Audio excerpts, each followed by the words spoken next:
जाहिर सी बात है, कंजंक्शन एक ऐसा वर्ड होता है, एक ऐसा शब्द होता है जो मिनिमम दो सेम कैटेगरी के पार्ट्स ऑफ स्पीच या सेंटेंस या फ्रेजेस को कनेक्ट करता है।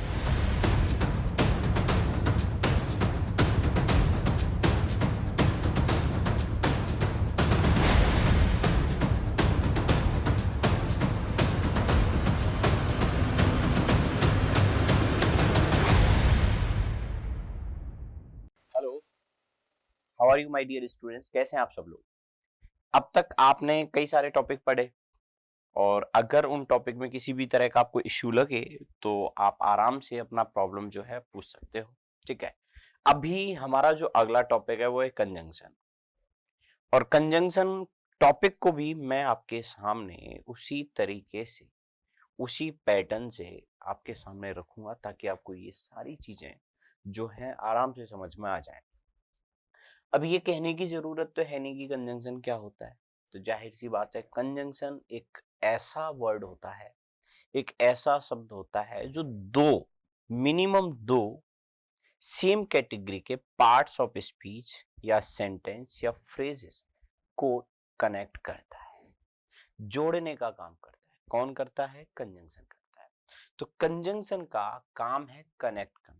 कंजंक्शन बोले तो जोड़े रखना। आपने वर्ड पढ़ा होगा, बोले तो ये देखो, जंक्शन जंक्शन। तो जंक्शन जो होता है इसका मतलब है कि दो चीजों को जोड़े रखना। तो ये जोड़े रखने का काम करता है कंजंक्शन। अब तक आपने कई चीजें पढ़ी और वो कैसे कैसे पढ़ी।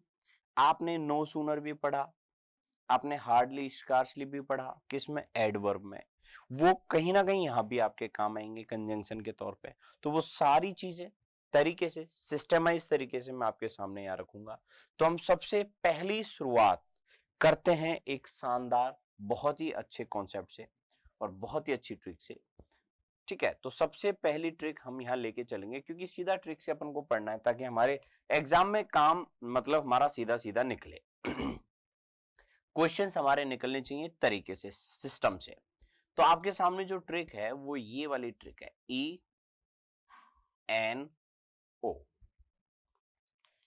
अब ये ENO, ये ट्रिक क्या है और इससे इस कंजंक्शन का आखिर क्या लेना देना है और क्या संबंध है, हमें ये जानना है।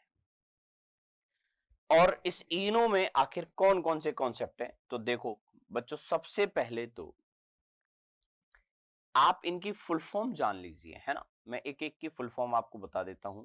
यहां ये जो NO है, इससे ये साफ साफ आपको NO से नॉट ओनली और बट ऑल्सो के रूप में नजर आ रहा है, राइट ना। ठीक है, यहां ये जो एन है, इस एन को अगर मैं आगे बढ़ाऊं तो ये नीदर, NEITHER, और इसके साथ एक होता है नॉर। दो हो गए। ई से आप समझ गए होंगे इतने में। ई का मतलब है ईदर, EITHER, ईदर। और ये तीन तरह के कंजंक्शन अभी हम पढ़ेंगे। ई से आपको समझना है कि ई से आपका है ईदर, और ये जो आपके सामने दिख रहा है एक कंजंक्शन। और एन से आपको ये साफ साफ दिखाई दे रहा है, एन से बोले तो नीदर नॉर। और NO, इन दोनों से मिला लिया तो आपका ये बन गया नॉट ओनली बट ऑल्सो। अभी हम इन कंजंक्शन की बात करेंगे। हालांकि बहुत सारी चीजें जो आपको पता होनी चाहिए, कंजंक्शन में कितने प्रकार के होते हैं, कौन कौन से होते हैं, क्या होते हैं, लेकिन उनकी आपको जरूरत नहीं है अभी। अभी जो जरूरत है वो उन चीजों की है जो वास्तव में एग्जाम में जनरली पूछे जाते हैं, ताकि आपके सामने जो क्वेश्चन आए वो फटाफट हो जाए। Is that clear? तो देखिए, इनो से रिलेटेड कितने क्वेश्चंस या कितने प्रकार के आपसे एग्जाम में क्वेश्चन पूछे जा सकते हैं, वो आपको एक बार गौर फरमाना है। मैं आपको बता रहा हूं इनो से रिलेटेड कितने प्रकार के आपसे क्वेश्चन पूछे जा सकते हैं। तो तीन प्रकार के क्वेश्चन पूछे जाते हैं। कौन कौन से? सबसे पहले तो प्लेस संबंधित, उसके बाद पेयर संबंधित, और फिर उसके बाद पूछा जाता है हेल्पिंग वर्ब संबंधित क्वेश्चन। प्लेस संबंधी, पेयर संबंधी और हेल्पिंग वर्ब संबंधी आप इसको इग्नोर कर सकते हैं, ये आपके काम की लाइन नहीं है, राइट ना। कहीं आप कंफ्यूज मत होना सर ये किस लिए कीजिए है। 3 चीजें आपको ध्यान रखनी है। आपको एक ध्यान रखना है प्लेस, एक ध्यान रखना है पेयर और एक ध्यान रखना है हेल्पिंग वर्ब। ध्यान कैसे रखेंगे वो मैं आपको तरीके से समझा रहा हूं। सबसे पहले तो इनको जब कनेक्ट किया जाता है, जब जोड़ा जाता है, तो आपको ध्यान रखना है कि कंजंक्शन का यूज यानी कि इनका यूज आप कह सकते हो। मैं इन तीनों को यहां एक डायरेक्शन में ले लेता हूं और यहां लिख देता हूं कि बोले तो सेम कैटेगरी होनी चाहिए। सेम कैटेगरी का मतलब क्या है, बोले तो पार्ट ऑफ स्पीच सेम होना चाहिए। या तो नाउन प्रोनाउन होने चाहिए दोनों तरफ, या दोनों तरफ वर्ब होनी चाहिए, या दोनों तरफ जो है प्रीपोजिशन या एडजेक्टिव या एडवर्ब, मतलब सेम पार्ट्स ऑफ स्पीच या सेम फ्रेज या सेम क्लोजेस होने चाहिए। तो सेम कैटेगरी की चीजें, अब यहां इसको हम कैसे समझेंगे, यहां ये 2 पार्ट है। सेम कैटेगरी की चीजों से मतलब क्या है, जैसे मान लीजिए मैं आपकी भाषा में समझाता हूं। आपके पास एक तो है गाय, राइट ना, एक शब्द है गाय, एक शब्द है आपके पास में बोले तो आलू, और एक शब्द है आपके पास मटर। अब आपको यहां सेम कैटेगरी की 2 चीजें ढूंढनी है कि कौन कौन सी हैं सेम कैटेगरी की। तो आपको यहां समझ में आ गया सब, आलू और मटर बोले तो सब्जी हैं, सेम कैटेगरी की चीजें, जैसे हम रीजनिंग में ढूंढते हैं।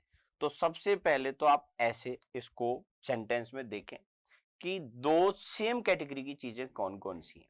तो आपने यहां छटनी कर ली आलू और मटर। इनका जो यूज किया जाता है कंजंक्शन का, ध्यान रखना है कि हर एक शब्द बोले तो ये एक पेयर कहो या एक शब्द कहो, क्योंकि यहाँ पेयर कह दूंगा तो यहाँ ये शब्द हो जाएगा, क्योंकि यहाँ 2 शब्दों में, यहाँ एक में ही, तो युग में कह लो इसको, तो आप इसको शब्द ही कहो। तो हर एक शब्द सेम कैटेगरी के जो शब्द हैं उनसे जस्ट पहले पहले रखना है आपको, जस्ट पहले आना चाहिए। जैसे एक आलू से पहले आएगा और एक मटर से पहले आएगा। तो पहले ढूंढेंगे हम सेम कैटेगरी, और सेम कैटेगरी ढूंढने के बाद इनको जो जमाना है या इनका जो यूज करना है, वो जो 2 सेम कैटेगरी की चीजें हैं उनसे जस्ट आपको पहले पहले करना है। यानी कि एक आलू से पहले आएगा तो एक मटर से पहले आएगा। तो इसका मतलब ये हुआ कि यहां अगर मैं नॉट ओनली रखूंगा आलू से पहले तो मटर से पहले वट ऑल्सो आएगा। अगर मैं आलू से पहले नीदर रखूंगा तो मटर से पहले नॉर आएगा। अगर मैं आलू से पहले इधर रखूंगा तो मटर से पहले और आएगा। Is that clear? तो ओवरऑल कहने का मतलब ये है कि सेम कैटेगरी होनी चाहिए, और सेम कैटेगरी की जो चीजें आपके सामने हैं जस्ट उनसे पहले पहले आपको रखना है। तो ये तो हो गया इसका सिस्टम, राइट ना।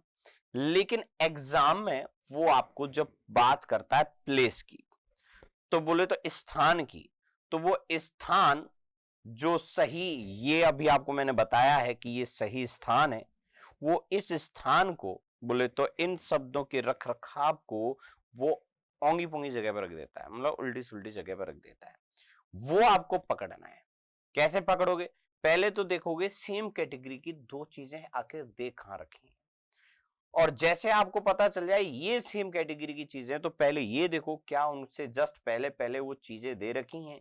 यदि नहीं तो आपको कौन सी चीज को आगे पीछे करना है, नॉट ओनली को या बट ऑल्सो को, इनमें से कौन सा आपको आगे कौन सा पीछे कैसे करना है वो मैं आपको समझा रहा हूं। फिलहाल अभी आपको इतना समझना है कि जब प्लेस की बात आएगी, जब प्लेस की बात आएगी तो आपको बच्चों क्या ध्यान रखना है, वो हमेशा प्लेस वाली स्थिति में, इधर मैं लाइन खींच लेता हूं पहले, जो गलत देगा, जो गलत देगा वो पहला वाला गलत स्थान पर रखेगा।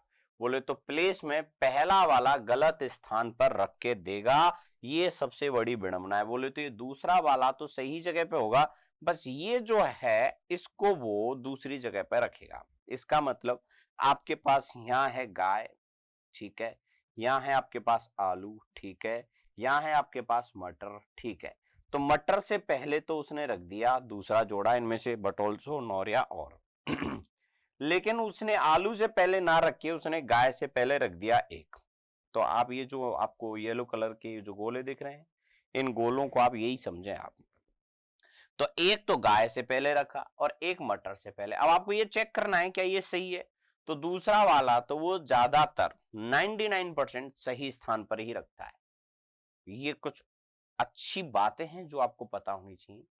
तो आपको ये ध्यान रखना है बच्चों कि पहला वाला आखिर कहां रखा है। तो पहला वाला दे रखा है गाय से पहले, और होना कहां चाहिए ये जानने के लिए आप ये देखो कि दूसरे के बाद क्या आ रहा है, मटर। तो मटर जैसी चीज क्या है, आलू।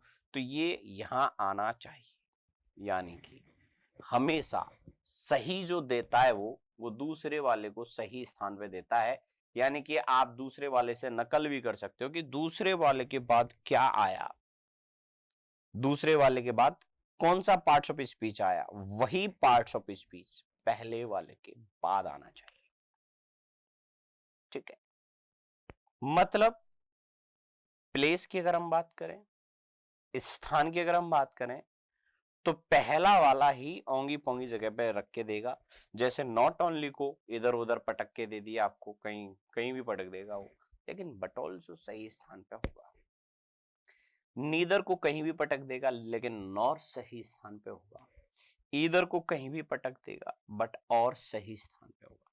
मतलब ये पहला है और ये दूसरा है, ये पहला है ये दूसरा है, ये पहला है ये दूसरा है। तो पहला वाला यानी कि नॉट ओनली, नीदर, ईदर गलत स्थान पे देगा। प्लेस में स्थान की बात होगी, जब स्थान से संबंधित इनको आगे पीछे रखेगा सेंटेंस में, एरर देगा तो इनको ही आगे पीछे करके देगा। Point to be noted. पर ये जानना है कि इनको कहां रखना है। तो आप इनके बाद क्या आया ये देख लो, वही इनके बाद आना चाहिए। यानी कि ये आप कह सकते हो कि इनका स्थान चेंज किया जा सकता है। अभी एक पॉइंट आपके सामने है, और वो पॉइंट कौन सा है, प्लेस का। प्लेस गलत स्थान पे देता है। मैं आपको इसका एक एग्जांपल देता हूं ताकि आपको ये समझ आ जाए। देखिए मैंने दिया ईदर यू आर गोइंग और स्टेइंग हियर। या तो आप जा रहे हो या आप रुक रहे हो। ठीक है, इनका अर्थ तो आपको पता ही है, नॉट ओनली बट ऑल्सो, ना केवल बल्कि, नीदर, मतलब ठीक है। अब आपको ये देखना है कि इन तीनों में से आखिर कौन सी बात इसमें दे रखी है। तो एग्जाम्पल मैंने अभी फिलहाल प्लेस से संबंधित ही दिया है, तो आप अपने माइंड को यहीं कॉन्सेंट्रेट करें। आपके सामने एक ईदर है एक और है, आपको देखना है सेम कैटेगरी की दो चीजें क्या हैं। तो मुझे साफ साफ दिखाई दे रही है, एक गोइंग है और एक स्टेइंग है। अब मुझे ये चेक करना है कि दूसरे वाले के बाद क्या है, क्रिया, यानी कि वर्ब की फोर्थ फॉर्म। ठीक है, तो पहले वाले के बाद में भी बोले तो इसका जो और का जो पहला जोड़ा है यानी कि क्या इधर, इसके बाद में भी ऐसी चीज होनी चाहिए। इसका मतलब ये हुआ सेम कैटेगरी लेंगे ये, तो और के बाद अगर आईएनजी हो सकती है तो इधर के बाद क्यों नहीं। तो आपको इसको यहां शिफ्ट करना पड़ेगा और ये बनेगा इधर गोइंग। तो क्या समझ में आया आपको, आपको पहला वाला गलत स्थान पे देगा, उसको उठा के सही स्थान पे रखना है और दूसरे वाले की मदद लेनी है जब वो प्लेस से संबंधित आपको एरर देगा। Is that clear. बहुत इजी कॉन्सेप्ट है, आसानी से आप इसको कर सकते हो, इसमें कोई बहुत बड़ा प्रॉब्लम नहीं है।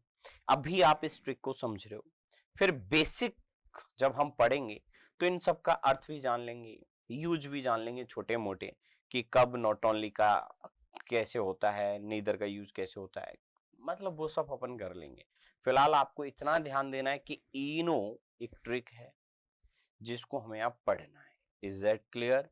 इनो में सबसे पहला पार्ट है प्लेस का, पी बेटा पी हरी हरी बोतल, आपने मैथ्स में पढ़ा होगा, जब हम पढ़ते हैं ना परपेंडिकुलर, हाइपोटेनस, राइट ना, और बेस, तो पी बेटा पी, हरी हरी बोतल बोले तो प्लेस, पेयर और हेल्पिंग ऑफ, 3 रूल, 3 चीजों से संबंधित क्वेश्चंस मिलेंगे। और मैं गारंटी के साथ आपको ये बात यकीनन कह रहा हूं कि ये 3 बातें आपको अच्छे से समझ लेनी है, क्योंकि इन्हीं 3 बातों को पढ़ने के बाद आप हर तरह का इनसे संबंधित क्वेश्चन आसानी से कर पाओगे।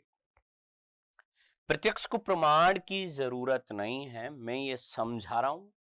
इसके बाद आपके पास कोई किताब, कोई एक्सरसाइज या हमारी एक्सरसाइज जो होगी उसमें आप क्वेश्चन करेंगे, तो फाइनली आपको ये पता चल जाएगा कि वास्तव में हमारा माइंड वहां उस जगह पर कॉन्सेंट्रेट हो रहा है या नहीं हो रहा है जहां इस चीजों की रिक्वायरमेंट है। आराम से आपको पता चल जाएगा, यानी कि पॉइंट टू पॉइंट आदत हमें डालनी है थोड़ी सी। माइंड आपको पहले सेट करना है 3 चीजों के लिए, बोले तो पेयर, प्लेस और हेल्पिंग वर्ब। अभी आपने समझा प्लेस का एग्जाम्पल, अभी हम समझेंगे पेयर का। तो पेयर के एग्जाम्पल के लिए मैं इसको क्लियर कर देता हूं यहां से, और मैं एक पेयर का आपको सिस्टम समझाता हूं। Is that clear?